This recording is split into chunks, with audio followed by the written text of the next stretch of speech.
Meus irmãos, boa noite. Realmente é uma alegria voltar a essa igreja, amada igreja.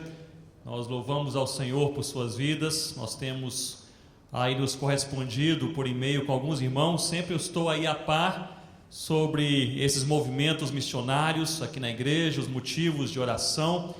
E realmente é com louvor ao Senhor que estou aqui nesta noite e olhando para vocês com gratidão pelo que Deus tem feito em nossas vidas.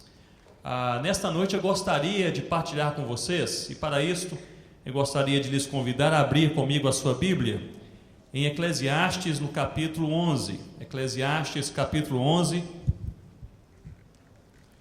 Nós leremos alguns versículos da palavra de Deus em Eclesiastes capítulo 11.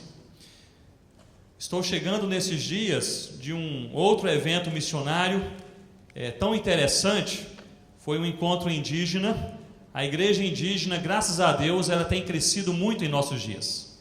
Me lembro que 10 anos atrás, os encontros indígenas, de indígenas crentes, eram encontros com 30, 40, 50 pessoas. Hoje são encontros com 1.000, 1.200 pessoas. E ali em Chapada dos Guimarães, agora no final do mês de julho, a Rossana e eu estivemos em mais um desses encontros de indígenas evangélicos. E ali estavam mais de 1.000 indígenas de 81 tribos diferentes. Imagine, meus irmãos, ali a balbúrdia, não é? 81 línguas, aquele povo todo pintado, com seus penachos, cantando, alguns dançando, louvando a Deus. Foi uma festa. E ali naqueles dias nós pudemos nos alegrar tanto ao perceber que Deus tem feito grandes coisas em nossa geração. Deus tem convertido corações, Deus tem atraído pessoas a Cristo, Deus tem quebrantado a sua igreja e Deus tem levantado pessoas para serem sal da terra e luz do mundo. E a nossa expectativa aqui nesta noite é a mesma expectativa que nós estávamos ali com aqueles 1.000 indígenas de 81 tribos. Que Deus possa nos visitar, aquecer nosso coração, desafiar a nossa vida e nos levar a nós caminharmos um pouco mais com o Senhor Jesus. Eu me lembro que depois de falar sobre plantação de igrejas, porque é isso que eles queriam ouvir, falaram: Ronaldo, nós queremos ouvir sobre plantação de igrejas. E depois de falar naquela manhã sobre plantação de igrejas, um dos caciques me procurou e disse: olha, nós entendemos agora o que é ser crente e servir a Jesus. Eu disse: eu também quero saber como você entendeu isso, o que é ser crente e servir a Jesus. E aquele índio ali emotivo, depois daquela manhã abençoada, ele disse: ser crente e servir a Jesus é entender que toda a palavra de Deus é verdadeira, que ela aplica e é aplicada à minha vida e ao meu coração, e que eu devo segui-la todos os dias da minha vida. Então eu pensei, meus irmãos, um crente de uma tribo distante, indígena, ali com pouco contato com a palavra de Deus, já entende que a Bíblia é verdadeira, que ela tem significado para mim e para a sua vida, e que ela nos remete a fazermos alguma coisa a mais. Essa perspectiva de Deus, de Ele nos levar a fazer alguma coisa a mais, ela me fascina e ela está aí declarada em toda a palavra de Deus. Nós leremos a palavra do Senhor em Eclesiastes no capítulo 11. Eclesiastes capítulo 11, fiquemos de pé por mais um momento para lermos a palavra do Senhor. Eclesiastes capítulo 11, os versículos 4 em diante. Diz assim: quem somente observa o vento nunca semeará, e o que olha para as nuvens nunca colherá.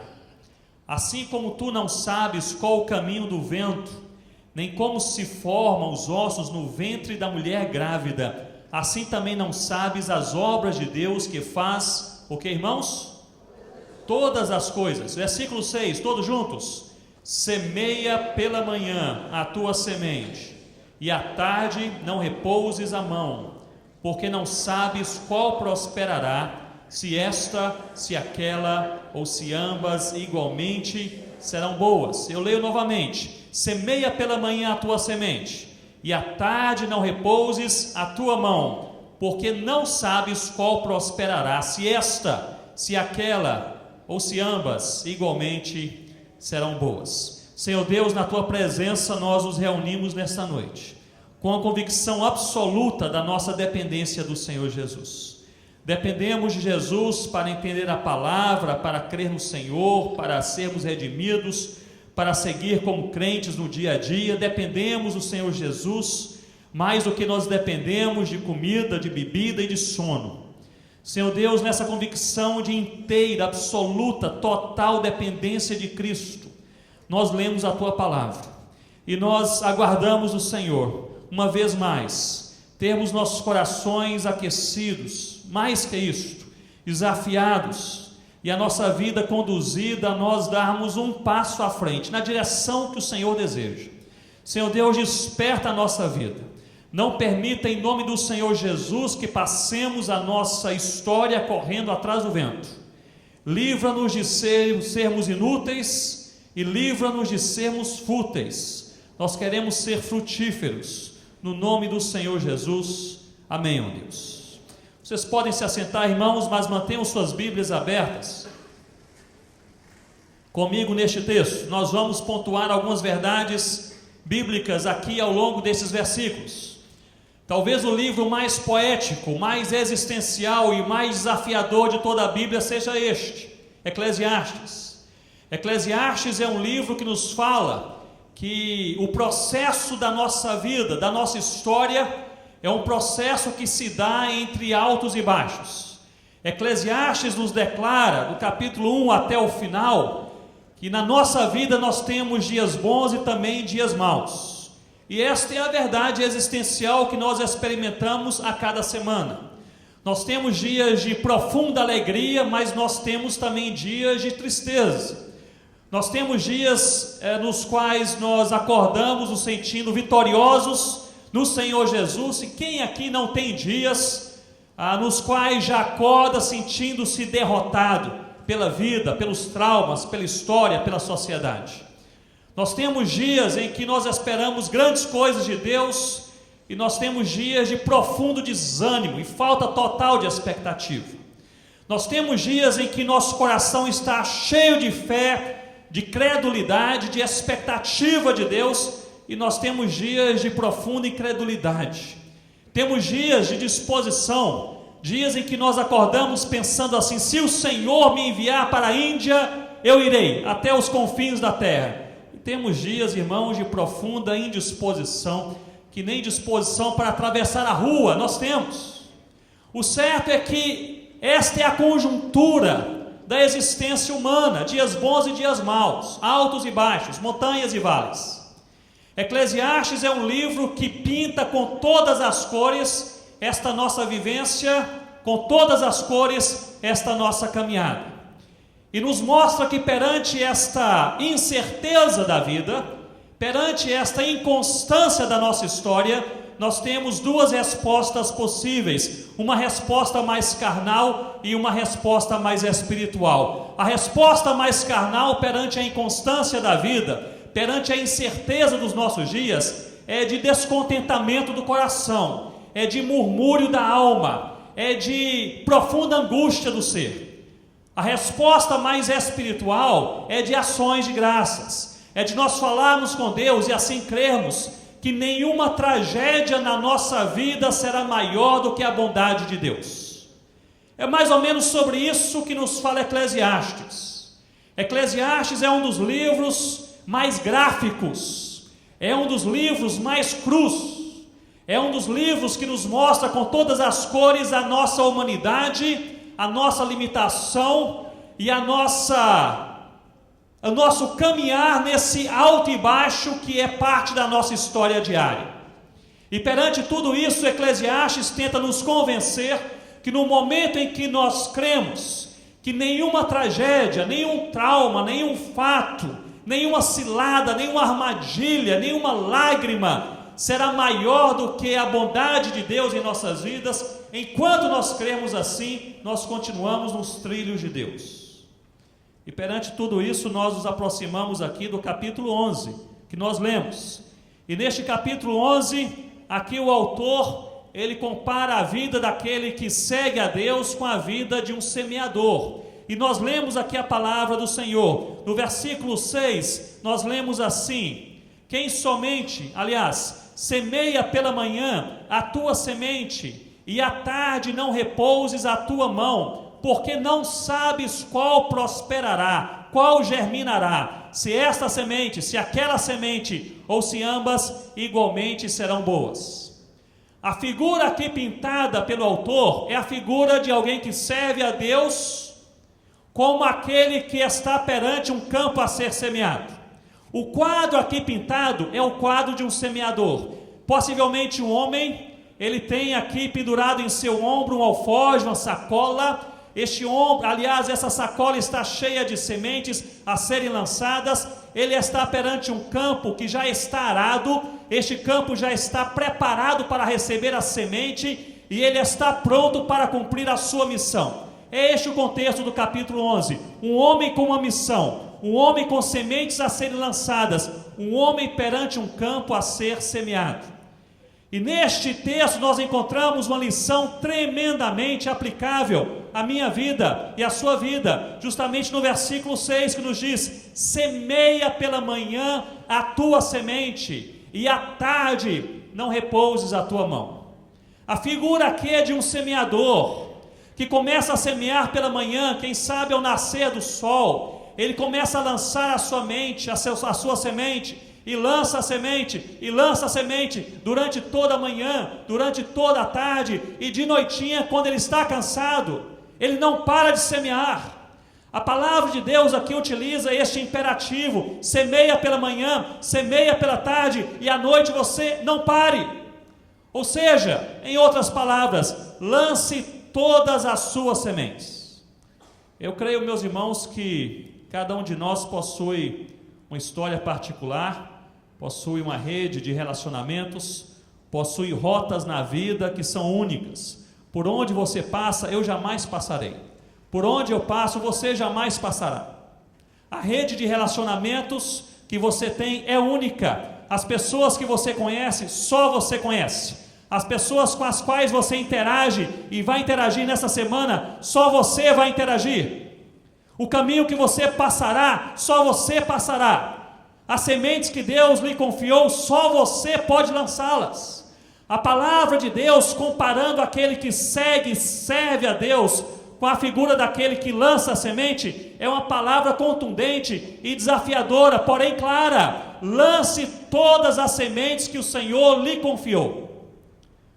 Alguns que lançam as sementes de púlpitos como este, são as mãos dos pregadores que lançam as sementes pregando a palavra de Deus. Outros que lançam as sementes, talvez ajudando aqueles homens e mulheres caídos ao longo do caminho, com o trabalho social, com ajuda e amor ao próximo, cooperando com o órfão, com a viúva, com o necessitado, com o faminto, com o excluído, com o marginalizado. Aqueles que lançam as suas sementes louvando a Deus, conduzindo a igreja no louvor a Deus. Aqueles que lançam as suas sementes plantando igrejas, pastoreando igrejas, sendo um bom pai, uma boa mãe, um bom filho, sendo uma boa casa, um bom testemunho no condomínio no qual ele está habitando. As mãos que lançam as sementes são diferentes, mas a semente é a mesma. A semente é a verdade de Deus. A semente é a verdade que nos fala que não há nada maior que Deus, não há nada melhor que Deus, e não há nada que nós necessitamos a mais que Deus. O que nós precisamos é simplesmente de Deus. Lance a tua semente. A figura aqui, meus irmãos, é de um semeador incansável. Ele semeia quando tudo está bem, pela manhã, quando ele está animado, motivado, no dia bom. Talvez o clima está gostoso, talvez ele tenha dormido uma boa noite, ele acordou naquele dia pensando assim: eu quero semear. Mas a palavra de Deus vai além, nos diz: lance a semente no final do dia, depois que você está cansado, depois que você quer parar, depois que já entrou na sua cabeça e no seu coração este pensamento: eu quero desistir. É neste momento que nós precisamos crer em Deus, esperar em Deus, nos reanimar em Deus e caminhar um pouco mais. Eu gostaria de falar especialmente para você que veio aqui hoje à noite. Só Deus sabe como está o seu coração, porque só Deus sabe como está o nosso coração, não é verdade, irmãos? Nós chegamos em um culto como este, encontramos irmãos queridos, abraçamos uma meia dúzia de irmãos, sorrimos, conversamos sobre amenidades, quem sabe até falamos alguma coisa engraçada, aí nós abraçamos esses irmãos, mas só Deus sabe como está o nosso coração. Só Deus sabe, conhece aqueles que estão aqui e já pensaram em desistir. Aqueles que estão aqui nessa noite e pensaram assim ao longo desses dias: não vale a pena, eu oro, eu trabalho, me esforço, eu dou duro e nada acontece.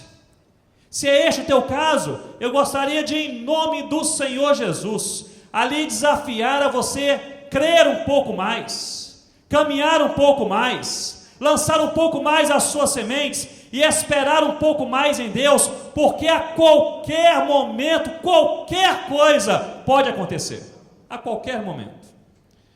Eu creio que esta vivência na presença de Deus é uma vivência que nos impulsiona a nós lançarmos todas as sementes que Ele nos confiou no dia em que nós estamos alegres, mas também no dia do extremo cansaço, da decepção, da angústia e da tristeza. Há pessoas que se aproximam de mim, até mesmo no campo missionário, e dizem: Ronaldo, eu amo evangelizar, eu evangelizo com alegria. Outro dia um jovem me escreveu dizendo: Ronaldo, eu evangelizo com profundo prazer. E eu louvo a Deus por isso. Pessoas que evangelizam por alegria e por prazer, mas a palavra de Deus nos diz que no dia em que faltarem alegria e prazer, nós devemos lançar as sementes em obediência, porque essa é parte da realidade da vida. Meus irmãos, nem sempre nós temos a alegria de estar onde nós estamos, nem sempre o lugar onde nós estamos trabalhando, aquilo que nós estamos fazendo, enche o nosso coração. Os missionários transculturais vão me entender, e outros missionários e líderes também vão me entender, quantas vezes nós que estamos em um local talvez desconfortável, talvez um local que gere um certo incômodo, quantas vezes nós já tivemos vontade tremenda de sair, de voltar atrás, de mudar de rumo. Quantas vezes passou pela nossa cabeça esse pensamento: o que é que eu estou fazendo aqui? Não é verdade, irmãos? Quantas vezes? A vontade era de comprar a passagem, arrumar a mala no dia seguinte e voltar. Mas a palavra de Deus é clara: lance as sementes, não algumas sementes, todas as sementes, mesmo depois do entardecer. Eu gostaria de nessa noite falar com aqueles que já se sentem no entardecer, aqueles que já caminharam e se cansaram, aqueles que já percorreram talvez não 1 milha, mas 2, 3, 4, 5 milhas, aqueles que têm motivo de voltar atrás, aqueles que passaram por uma grande desmotivação, desesperança ou mesmo decepção, aqueles que foram tomados ao longo deste ano por esse pensamento: eu vou retroceder, eu vou largar, eu vou abandonar. A palavra de Deus é clara, é para o meu coração e é para o seu coração. A palavra de Deus nos diz: lance a semente depois do entardecer. Quando você tem vontade de parar, lance todas as suas sementes. Como missionário, eu gosto muito de biografias missionárias. Eu sei que alguns irmãos também gostam, e um dos missionários que mais chama a minha atenção, é um dos missionários mais famosos aí dos últimos 60 anos, é um homem chamado Jim Elliot. Este Jim Elliot, ele foi usado por Deus tremendamente entre a tribo Auca no Equador na década de 50. Eu não sei quantas pessoas aqui já assistiram o filme Terra Selvagem. Quem já assistiu Terra Selvagem? Espera aí, quem não assistiu Terra Selvagem? Gente, tem que assistir. Um filme imperdível. Não assista sozinho, convide uma família, convide a igreja, passe aqui no sábado à noite. Pode passar filme aqui no sábado à noite? Se puder, passe aqui no sábado à noite. É um filme que conta a história destes homens e mulheres de Deus alcançando uma tribo que hoje é uma tribo plantadora de igrejas. Mas na década de 50 não era assim. O Jim Elliot, ele se formou no mesmo seminário que o Dr. Russell Shedd. Vocês conhecem o Dr. Russell Shedd?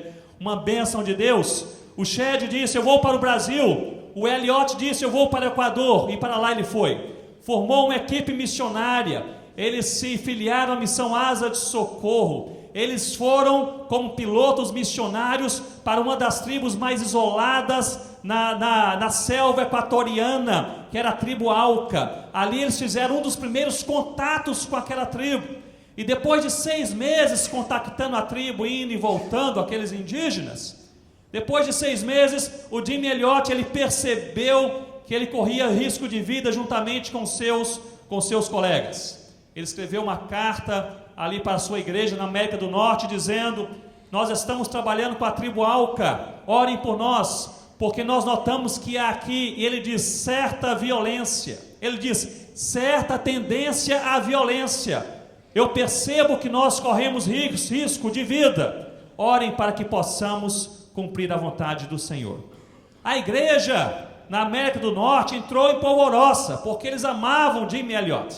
Apesar de ser bem jovenzinho, era um missionário, um pastor que inspirava a igreja local. Os presbíteros da sua igreja escrevem a ele uma carta dizendo: volte imediatamente, nós não queremos que você morra nessa selva, nós queremos lhe fazer um convite. Se você voltar e você assumir o pastoreio de missões na igreja, se Deus levantar 100 missionários nessa igreja, nós vamos preparar, sustentar e enviar os 100 missionários. Em outras palavras, uma barganha: você volta e nós enviamos 100.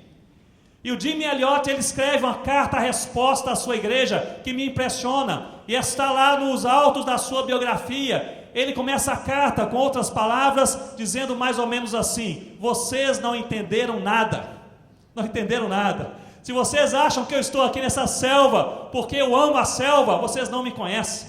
Se vocês acham que eu estou aqui correndo perigo, deixando minha esposa e filhos em um outro local, e eu estou contente com isso, vocês não me conhecem. Eu estou aqui porque eu não tenho escolha. A minha única escolha é servir ao Senhor Jesus. Ao final daquela carta, ele exorta a sua igreja, seus líderes, dizendo o seguinte: viva de tal forma que ao chegar ao final da sua vida, você não tenha mais nada a fazer para Deus, a não ser morrer. Viva de tal forma que ao final da sua vida, seja daqui a 5 minutos ou daqui a 50 anos, você não tem mais nada para fazer para Deus, a não ser morrer. 6 meses depois dessa carta, ele morreu juntamente com seus amigos missionários. Mas a história não parou por aí. As viúvas voltaram para a América do Norte com os filhinhos pequenos, em luto, tragédia.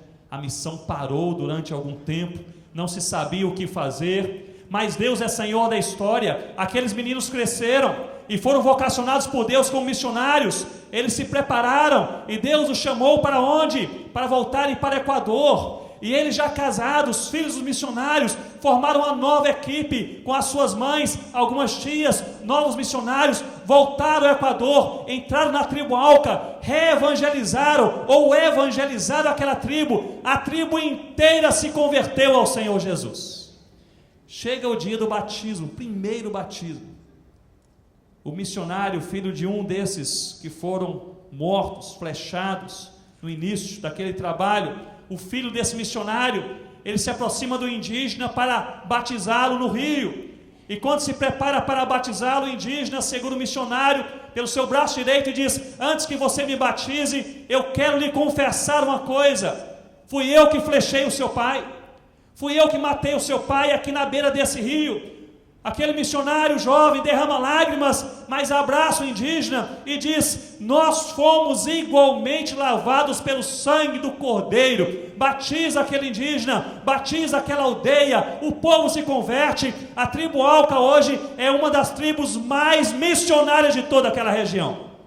Já plantou dezenas de igrejas, não apenas no seu próprio povo, mas em tribos vizinhas. E tudo isso, meus irmãos, porque um homem entendeu na década de 50, que ser crente não é um passeio no parque, que ser crente não é uma questão de preferência, de estilo, de escolha. Ser crente é obediência a Deus, é obediência a Cristo. Ser crente é lançar a semente mesmo quando se está cansado. Com esta convicção, Deus me deu um alforje, uma sacola, uma bolsa cheia de sementes. Eu não quero partir sem lançá-las todas. Esta convicção é uma convicção determinante para as nossas vidas e para o propósito de Deus na nossa caminhada. Lance todas as suas sementes. O texto não para por aqui.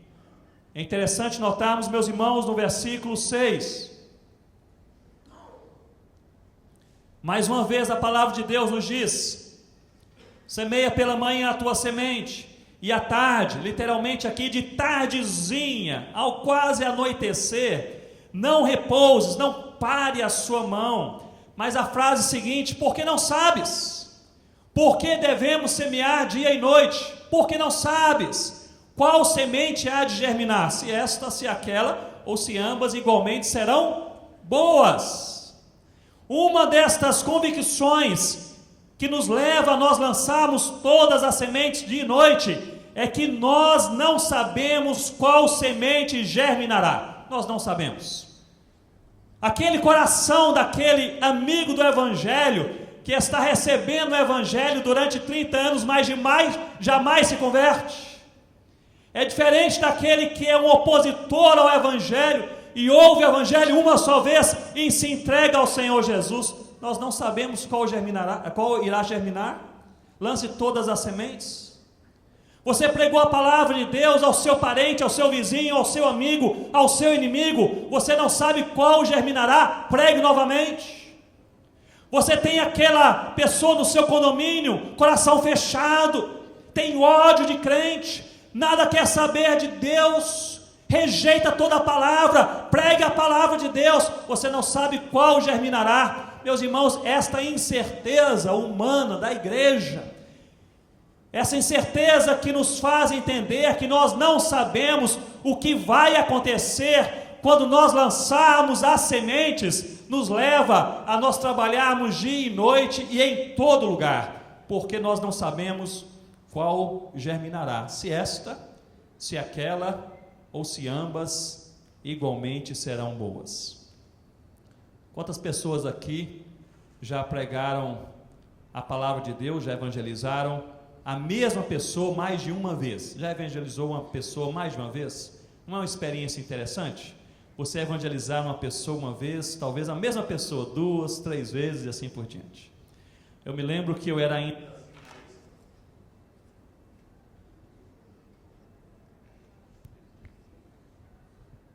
Alô?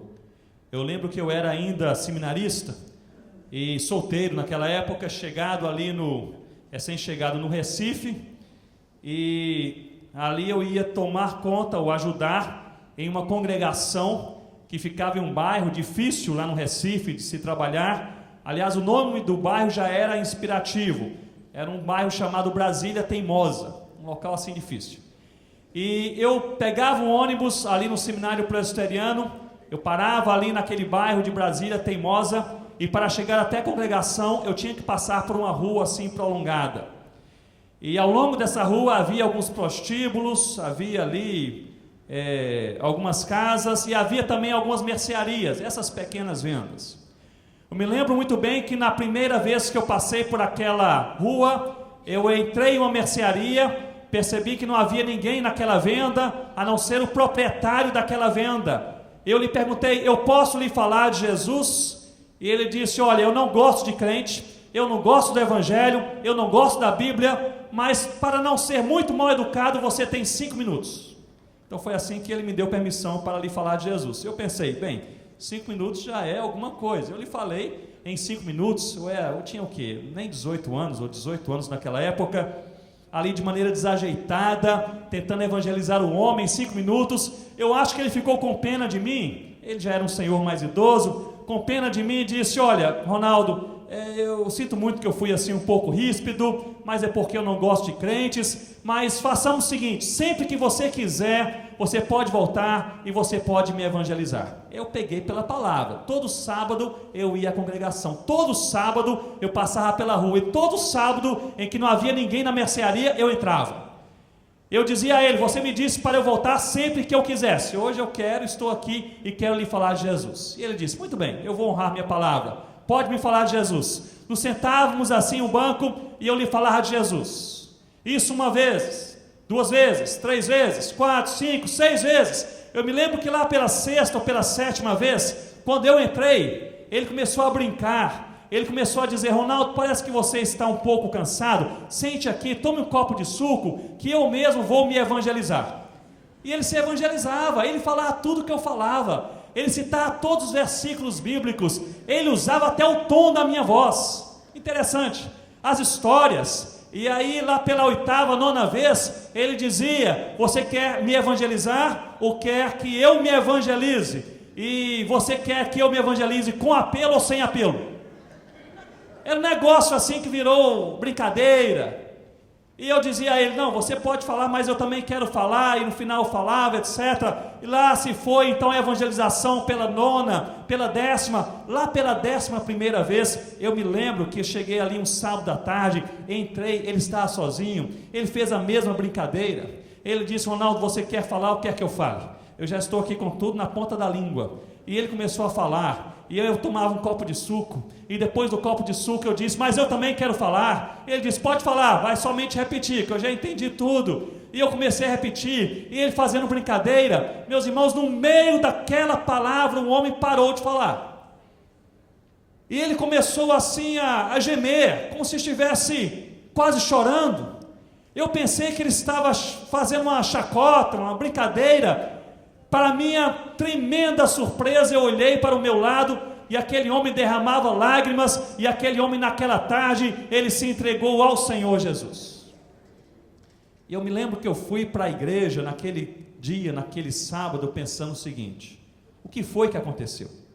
Eu falei a mesma coisa, os mesmos versículos bíblicos, do mesmo jeito, com o mesmo tom de voz. O homem já sabia até se auto-evangelizar, sabia tudo que eu iria falar. O que foi que aconteceu? Meus irmãos, Eclesiastes capítulo 11, nós não sabemos que semente germinará, se esta, se aquela, ou se ambas igualmente serão boas. Você pregou o evangelho para o seu parente? Pregue de novo. Você testemunhou para o seu chefe? Testemunhe novamente. Você orou pelo seu filho? Não pare de orar. Você trabalha em um local onde ninguém se converteu? Continue a trabalhar. Você tenta aconselhar os jovens da sua igreja? Continue a aconselhar. Você está achando o trabalho difícil? Continue a trabalhar, porque nós não sabemos no final do dia qual semente há de germinar. Porque a semente germina não pela capacidade do semeador, mas pela graça de Deus. E a graça de Deus pode ser derramada na nossa vida a qualquer momento, em qualquer lugar, sem aviso prévio. Nós não sabemos, muitas vezes não esperamos, e a graça de Deus se derrama e alguma coisa nova e boa passa a acontecer. Lance todas as suas sementes. É um princípio que nós encontramos aqui. Em segundo lugar, nós não sabemos qual semente germinará, se esta, se aquela, ou se todas serão igualmente boas. Mas nós encontramos aqui, meus irmãos, mais um princípio que talvez seja um dos principais aqui nestes versículos. Versículo 4 nos diz assim, versículo 4: quem somente observa o vento nunca, o que, irmãos? Foi fraco. Quem somente observa o vento nunca, notem bem, aqui não é uma proposição, aqui é uma afirmação, aqui é a elaboração, a explanação de um fato. A palavra de Deus nos diz: quem somente observa o vento nunca semeará, e o que olha para as nuvens nunca colherá. Note, meus irmãos, que aqui o texto está falando sobre o alvo do trabalho do ministério do semeador, e está aqui fazendo duas afirmações categóricas. Em primeiro lugar, quem passa a vida inteira olhando para, diz a palavra de Deus, para o vento, nunca lançará as sementes. Em segundo lugar, a palavra de Deus nos diz: quem passa a vida olhando para as nuvens, nunca colherá. Quem aqui já trabalhou na roça, ou trabalhou semeando, ou pelo menos estudou sobre formas mais manuais de semear, percebe sobre o que o texto está falando. Perante um campo já lavrado, preparado para receber a semente, perante um semeador que está pronto para lançar todas as sementes, e as tem em seu alforje para serem lançadas. Perante este quadro, há dois grandes inimigos. O primeiro grande inimigo é justamente o vento, a ventania. O segundo grande inimigo é justamente a chuva, a enxurrada. Porque a ventania possui a qualidade, a capacidade de, ao lançarmos a semente, fazer com que essa semente não caia no lugar certo. A terra está arada, nós lançamos a semente manualmente. A ventania, o vendaval, faz com que a semente seja lançada ou caia em outro lugar. E a enxurrada é ainda pior. A enxurrada é um grande risco, porque você pode trabalhar o dia todo, lançar todas as suas sementes, e no final do dia cair uma grande tempestade, e esta enxurrada lavar toda a terra e levar todas as sementes para um local que não seja fértil, e você perde todo o seu dia de trabalho. Portanto, os dois grandes inimigos aqui no texto do semeador são a ventania, o vendaval e a enxurrada. Mas note aqui, meus irmãos, que na palavra de Deus nós não percebemos que haja nem ventania e nem enxurrada. Há aqui apenas a possibilidade disso acontecer. A palavra de Deus é claríssima. Versículo 4 nos diz: quem somente observa o vento.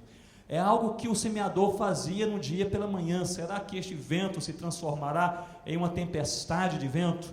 Quem aqui somente observa as nuvens? O semeador fazia isso pela manhã. Será que essas nuvens se transformarão em uma tempestade?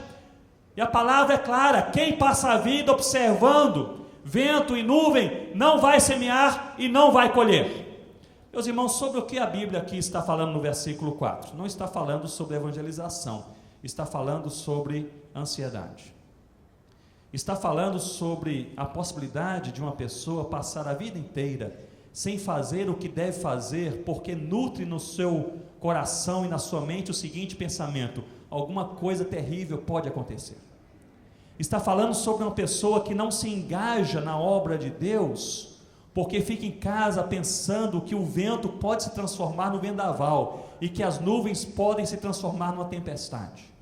Está falando sobre pessoas que não atravessam a rua para fazer o que Deus quer, porque pensam que as portas podem não se abrir.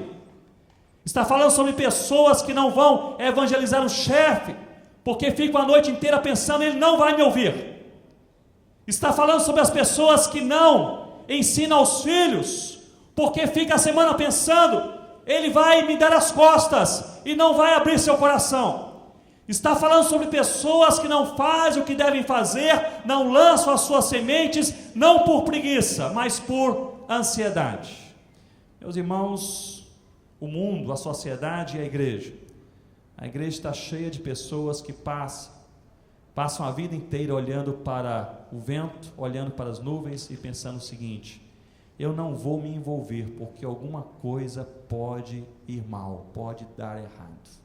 Alguma tragédia pode acontecer. Eu posso não ter o apoio dos irmãos. Eu posso não receber o carinho da igreja. Eu não vou para aquele campo missionário porque o sustento pode não chegar. Eu não vou encarar a tradução da Bíblia para aquela língua porque eu posso pegar aí uma enfermidade e não concluir o projeto. Eu não vou arregaçar as mangas e evangelizar o meu condomínio porque as portas podem se fechar, eu posso ali ser antipatizado. Eu não vou falar de Cristo mais para o meu filho porque ele pode dar as costas. Eu não vou me envolver com o ministério desta igreja ou daquela igreja porque os irmãos podem não me seguir e não me aceitar na liderança. Pessoas ansiosas, não apenas pessoalmente, mas ministerialmente no reino de Deus. A figura aqui é uma figura trágica, é de um semeador com a sacola cheia de sementes, mas o semeador está paralisado. O campo está pronto, a semente está pronta, o semeador pode lançar as sementes, mas ele está olhando para o vento e ele está olhando para as nuvens. palavra de Deus possui uma didática incrível. Gente que passa tempo demais olhando para vento e para nuvem, não trabalha, não semeia e não colhe. Eu creio que esse texto fala ao meu e ao seu coração. Esse texto fala sobre a possibilidade de nós sermos paralisados, não, segundo Efésios capítulo 2, pela carne, ou pelo mundo, ou pelo diabo, mas sermos paralisados pelas nossas próprias dúvidas, pela nossa própria ansiedade, pela nossa própria insegurança. Sermos paralisados pela possibilidade que nós nutrimos no coração de alguma coisa não dar certo. A palavra de Deus está falando, meus irmãos, que nós precisamos de uma pitada de coragem. Nós precisamos aqui de uma certa bravura. Nós precisamos aqui até de uma certa inconsequência, se me permitem usar esse termo. Eu não sei aqui em Niterói, no Rio, se vocês têm esse ditado. Eu trabalho lá na Amazônia e lá há um ditado que diz o seguinte: eu não quero saber quem morreu, eu quero é chorar. Já ouviram esse ditado? Eu não quero saber quem morreu, eu quero é chorar. Eu sei que é um ditado meio inconsequente, mas parece que em certos momentos da nossa vida nós não podemos pensar demais. Se a gente olhar demais para o vento, se a gente olhar demais para a nuvem, se a gente racionalizar demais, se a gente medir demais e pensar o que nós podemos perder, se nós pensarmos em tudo que nós podemos perder, nós não vamos trabalhar. O que a Bíblia diz é: lance as sementes, confie em Deus, Deus sabe o que faz, Deus é maior que o vento, Deus é maior que a nuvem, Deus é maior do que a ventania, Deus é maior do que a enxurrada, Deus é maior do que o campo, Deus está com o semeador. A palavra de Deus é uma palavra de ânimo, uma palavra de credulidade, de confiança, mas uma palavra também de determinação, Eu lançarei todas as sementes que o Senhor me confiou. As sementes são as mesmas, as mãos que as lançam são diferentes. Os dons que você tem, você não tem. E os dons que você tem, eu não tenho. Os dons que eu tenho, talvez você não tenha. As oportunidades que nós temos são únicas. O taxista com o qual você vai se encontrar amanhã, você não vai encontrar. O indígena com o qual eu vou conversar semana que vem, você não vai conversar. As oportunidades são únicas, as rotas são únicas, as sementes são únicas, as mãos que as lançam são diferentes. Eu gostaria, meus irmãos, de encerrar. Eu disse mais cedo que eu gosto muito de biografias missionárias. Deixe-me encerrar falando um pouco sobre a biografia de um dos homens que mais lançou as sementes ao longo do seu ministério. Adoniran Judson, um homem de Deus, ele pregou o Evangelho de Deus na Birmânia. Hoje a Birmânia é um país com outro nome, é Mianmar, mas é o mesmo país. Ele pregou o Evangelho na Birmânia no século XIX. Ele chegou naquele país como o primeiro missionário, o primeiro cristão, em 1813, ficou lá até 1831, quase 18 anos. Eu li essa biografia há alguns anos, eu reli há pouco tempo atrás, e dois fatos chamaram a minha atenção. A primeira coisa é que no primeiro ano de trabalho do Judson, lá na Birmânia, ele fez um folheto.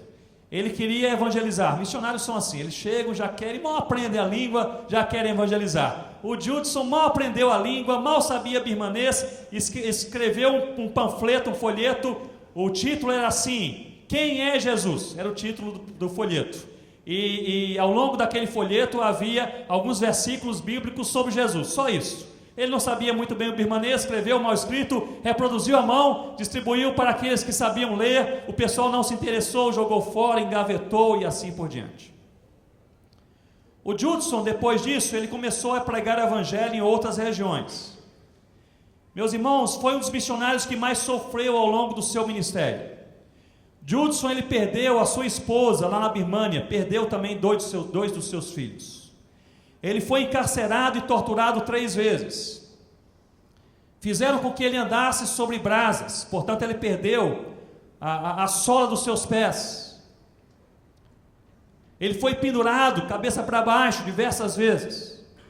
Ele começou a traduzir a palavra de Deus para o birmanês, depois de alguns livros traduzidos, colocaram fogo em sua casa, ele perdeu tudo.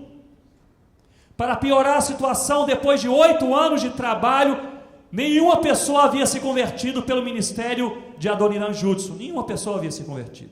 Sabe o que é você trabalhar em um país, perder a esposa, perder os filhos, perder a saúde, ser torturado, encarcerado e ninguém se converter? Depois de 10 anos de trabalho, haviam as 12 pessoas que eram tidas como crentes, mas Judson escreve uma carta à sua igreja e nessa carta ele diz assim: eu não creio na conversão desse pessoal. A situação era terrível, nem um missionário cria que os birmaneses haviam se convertido.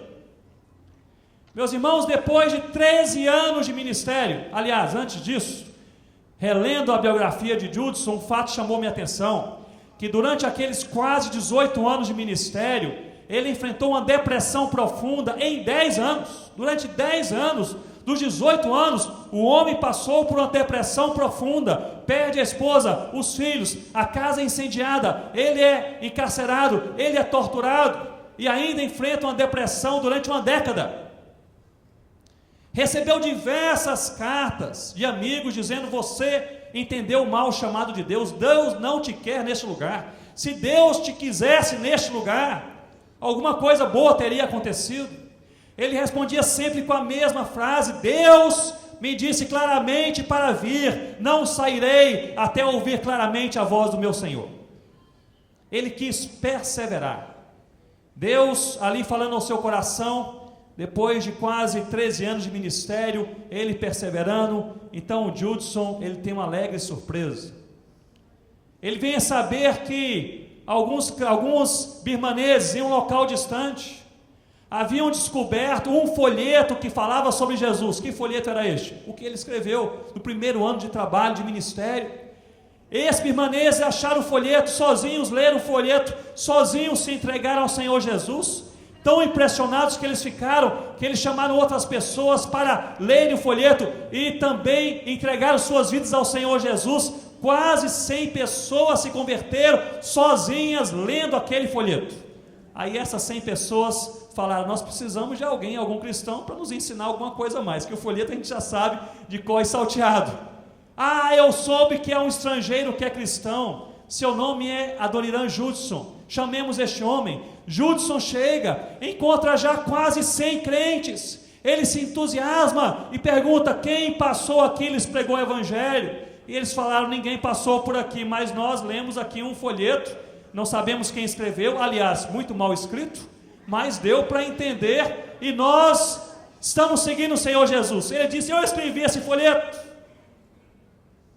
e fiquei durante mais de uma década, sem saber o que Deus queria de mim. Nesta altura, lendo a biografia de Judson, eu confesso que eu pensei o seguinte: se o negócio era o folheto, o homem poderia ter passado só um ano, ido embora, e Deus faria o que ele quisesse fazer, não é verdade? O negócio era o folheto, não precisava perder a esposa, os filhos, ser torturado, aquele negócio todo, podia ir embora. Mas, meus irmãos, na matemática de Deus, nós precisamos muito mais da obra do Senhor do que a obra do Senhor precisa de nós. Nós precisamos muito mais da seara do que a seara precisa de nós, porque de fato Deus pode levantar uma pessoa para fazer o que você e eu estamos fazendo e fazer melhor. Concordam, irmãos? Deus pode levantar uma pessoa para fazer o que eu e você estamos fazendo e fazer bem melhor. Deus nos conduz ao que nós estamos fazendo, porque nós precisamos dos caminhos do Senhor, das oportunidades do Senhor, e precisamos lançar as nossas sementes que Deus nos confiou. Depois disso, meus irmãos, Judson continua seu ministério, e depois de quase 18 anos de ministério, ele deixa a Birmânia com 63 igrejas plantadas e mais de 200 líderes bem treinados. A Birmânia hoje é um outro país, chama-se Mianmar. Isso que eu estou falando com os irmãos de Judson foi lá no século XIX, 1813 a 1831. Hoje Mianmar é um dos países mais fechados para a evangelização, mais fechados para a entrada missionária. Mesmo quando Mianmar enfrenta uma tragédia natural, não permite, via de regra, a ajuda humanitária com medo de missionários se infiltrarem no meio da ajuda humanitária. Eles estão certos, porque a turma está pronta para entrar. Eles não permitem. Mas um fato curiosíssimo, mesmo sendo um dos países mais fechados, onde não há missionários, onde não pode evangelizar, onde não pode ler a Bíblia, onde não pode cultuar a Deus, em Mianmar hoje há cerca de 4 milhões de crentes.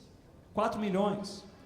Patrick Johnston, um dos missiólogos pesquisadores da nossa época, alguns anos atrás pesquisou Mianmar e chegou a uma conclusão, meus irmãos. Fizeram perguntas a esses crentes de Mianmar, antiga Birmânia, e a pergunta foi esta: quem lhes trouxe ao Senhor Jesus? E a resposta dos crentes era sempre a mesma: os nossos pais. E quem trouxe seus pais ao Senhor Jesus? Os nossos avós. E quem trouxe os avós? Os nossos bisavós, até chegarem lá no século XIX, no início daquele século, quando estes tataravós se encontraram com um homem de Deus que entendeu uma coisa, que precisava ao longo da sua vida lançar todas as suas sementes. Hoje os 4 milhões de crentes de Mianmar são filhos dos filhos dos filhos dos filhos dos filhos daqueles que conviveram com um homem que não voltou atrás, porque entendeu que Deus tinha um propósito para a sua vida. Nesse quase fim de culto, eu gostaria que nós gastássemos uns 2 ou 3 minutos em oração. Não precisa orar pela obra missionária nesse momento, nem pela igreja, nem pelos líderes, pastores, missionários, enfim. Ore pela sua vida, pela sua vida. Talvez você nessa noite queira fazer uma coisa entre você e Deus. Não é comigo, não é com essa igreja, não é com nenhum pastor aqui presente. Entre você e Deus. Talvez você queira fazer um compromisso ou renovar um compromisso com Deus, dizendo: Senhor Deus, me fortaleça para que eu lance todas as minhas sementes.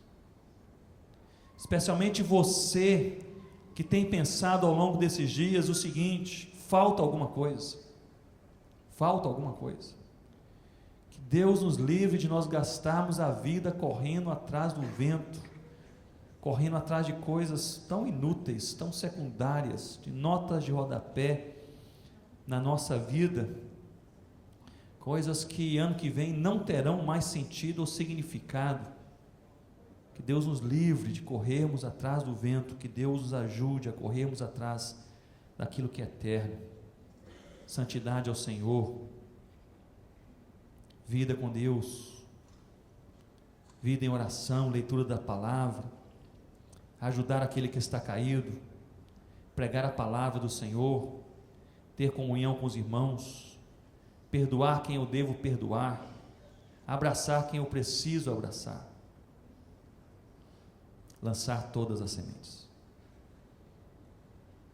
Gostaria, e nós estamos aqui muito à vontade, estamos em casa nessa noite, somos todos igualmente dependentes da graça de Deus. Gostaria de orar com você nesta noite.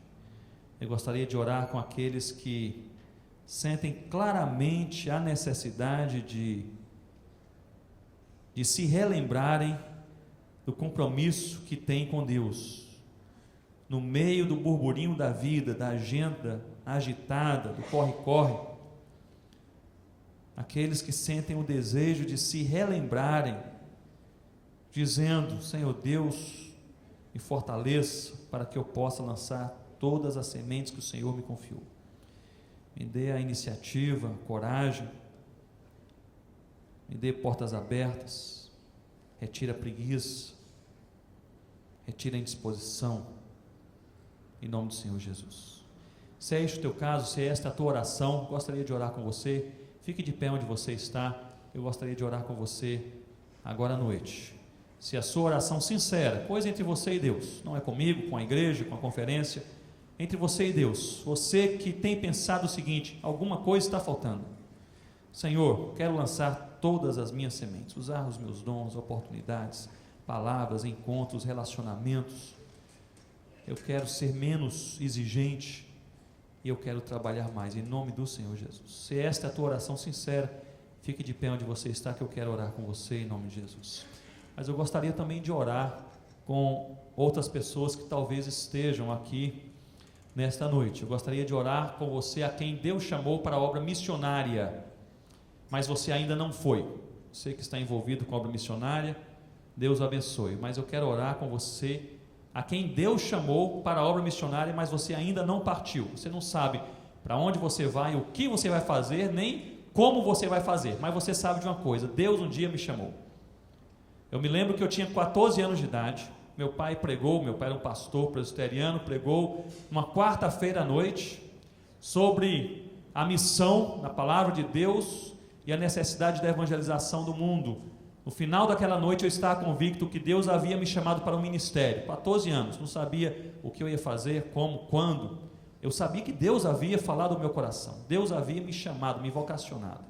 Mas eu gostaria de orar com você a quem Deus vocacionou e chamou. Você sabe disso. Você ainda não partiu, mas você nesta noite quer fazer uma oração, e a oração é esta: Senhor Deus, eu não me esqueci. Não sabe detalhes, está aí tocando a vida, mas você tem esta oração que você quer fazer nessa noite a Deus: Senhor Deus, eu não me esqueci. Eu não me esqueci. Se este é o teu caso, venha rapidamente aqui à frente. Eu gostaria que nós orássemos por você como igreja aqui na frente. Eu gosto de orar, e como missionário eu sei da importância dessas coisas, dentre outras. Eu gosto de orar por discernimento e por perseverança. Discernimento para a gente saber o que fazer. Discernimento, nós vamos orar pelos irmãos aqui à frente, vamos pedir discernimento para eles saberem qual é o próximo passo. Amém, irmãos? O próximo passo. Não para saber 2, 3 passos à frente, o próximo passo. Talvez o próximo passo seja ter uma vida mais consagrada ao Senhor, seja se engajar mais com o ministério na sua igreja, seja continuar a faculdade, terminá-la, seja ir para um curso de um treinamento teológico ou missionário, não sei. Mas que Deus possa dar discernimento para você saber qual é o próximo passo. Discernimento. E nós vamos orar também por perseverança, para nós não pararmos ao longo do caminho. Não pararmos. Vamos orar, irmãos. Ó Pai, nós te louvamos pela Tua palavra, pela Tua presença e pelo Teu Santo Espírito. Nós te louvamos porque no Senhor nós somos incomodados, mas somos também consolados. Nós somos despertados a caminhar, mas não para caminhar sozinhos. Nós somos instigados a trabalhar, mas o Senhor nos dá as armas e as sementes e as portas abertas.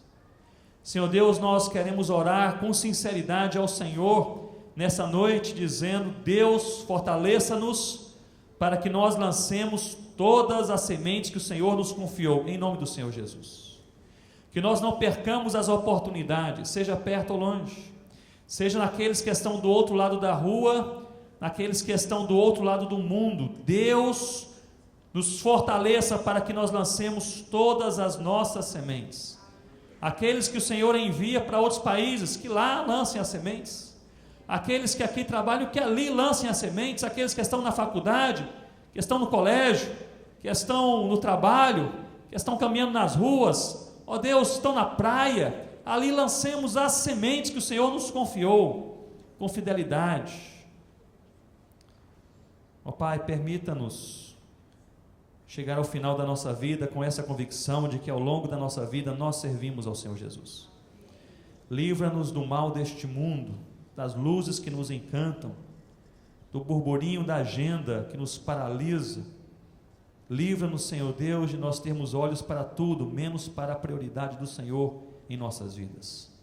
Livra-nos de nós corrermos atrás do vento, em nome do Senhor Jesus. Ó Pai, nós oramos por estes que vêm à frente, teus filhos, dizendo: o Senhor nos chamou e nós não nos esquecemos. Eis-nos aqui, Senhor, envia-nos. Eis-nos aqui, Senhor Deus. Ó Pai, nós oramos por estes, como falamos, oramos por discernimento, para que o Senhor lhes fale nos próximos dias ou semanas, de maneira clara, ó Deus, qual é o próximo passo. Senhor Deus, oramos também por perseverança, para que possam dar os passos e jamais possam voltar atrás.